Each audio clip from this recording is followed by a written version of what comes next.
Hi! In this video, I'll go over one of the new additions in FielDHub, the optimized multi-location partially replicated design. I'll go over how to create a prep design using both the FielDHub app and the FielDHub package for R, and I'll explain how the optimized prep design is different from just a regular multi-location prep.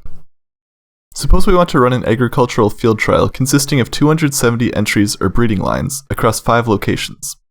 The method that the optimized multi-location prep design uses is similar to a sparse allocation technique in that we first generate an allocation table with each genotype along the rows and each location along the columns, which contains the number of replications of each genotype in each location. However, unlike the sparse allocation, this table does not contain only ones and zeros. Instead of specifying a number of copies of each entry that is less than the number of locations, we use a number greater than the number of locations, so every location contains at least one instance of each entry, and some contain replications. So, the design is partially replicated. In this example, we'll use 6 copies per entry, which is greater than our 5 locations. With this setup, we get 1.2 copies of each genotype on average. Now, I'll show how to generate an optimized prep design using the FielDHub app. First, open the FielDHub app. Then, in the header at the top, click the Partially Replicated Designs dropdown and select Optimized Multi-Location prep. Then, on the left side of the page, we have a list of options which specify the parameters of the design. The first option we have at the top of the page is to import a list of entries. If we choose this option, the entries list must be a CSV file consisting of 2 columns, entry and name, and any checks in the experiment must appear at the top of the list. For this example, I will not upload a list of entries, so FielDHub will generate one. Then, we can specify the number of entries, which is 270 for this example, and whether we want to include checks in our experiment. If we set yes, we can choose the number of checks and specify the number of total replications of each check with a comma-separated list in the input number of checks and input number of checks reps boxes that appear. In this example, I will not include checks.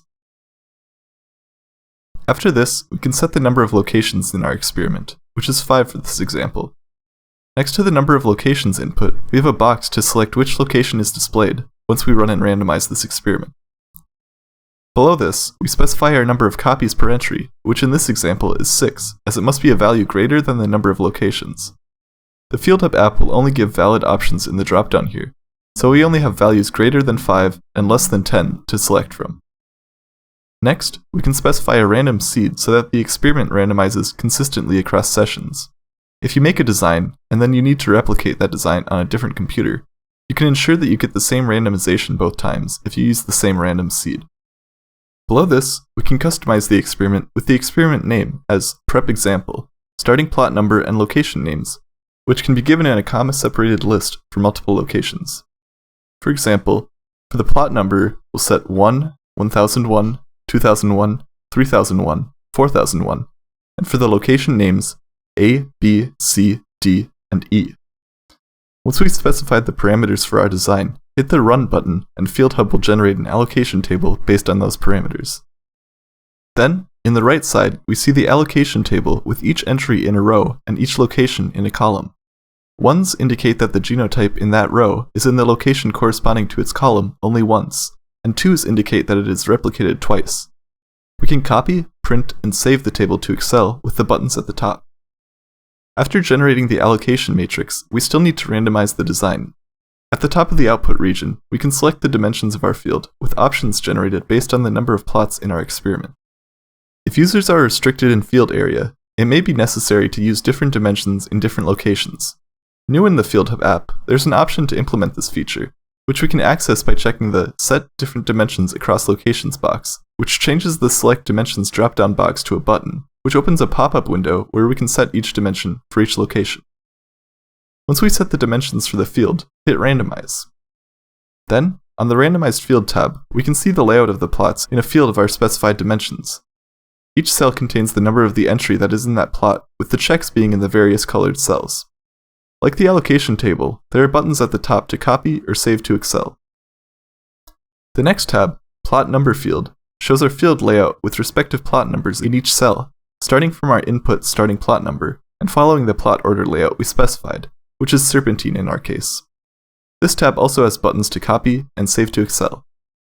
Finally, the last tab, Field Book, contains all the information about the experimental design, with entry numbers for each column and row in each location, and with the entry names from the entries list generated for this experiment.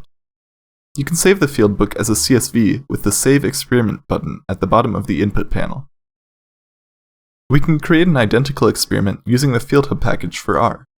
To start, open an R terminal and make sure that you have the FielDHub package installed with install.packages FielDHub.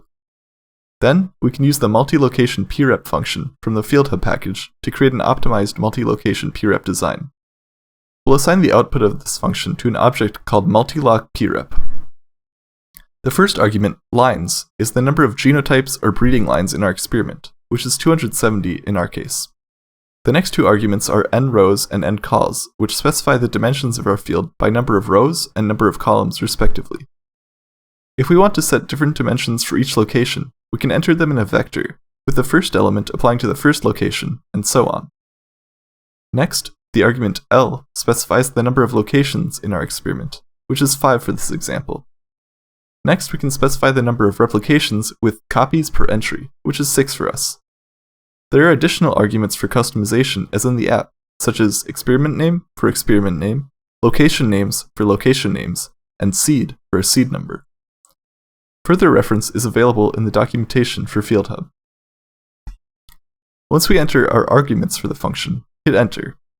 Then, the multiloc prep object is a list containing several elements, some of which include multiloc prep $info design, which is a list with information on the design parameters, multiloc prep $min pairwise distance, which is a data frame with a minimum pairwise distance between each pair of locations, multiloc prep pairs distance, which is a data frame with a pairwise distance between each pair of treatments, and multiloc prep fieldbook, which is a data frame containing the fieldbook for the design.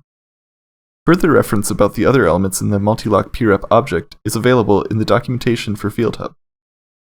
We can use the generic function print to display information describing the design parameters, as well as the first rows of the fieldbook, i.e., print multiloc prep.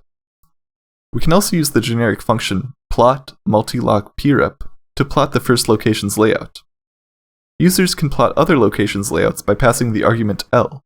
So, we can plot location 3 with plot multiloc prep L equals 3.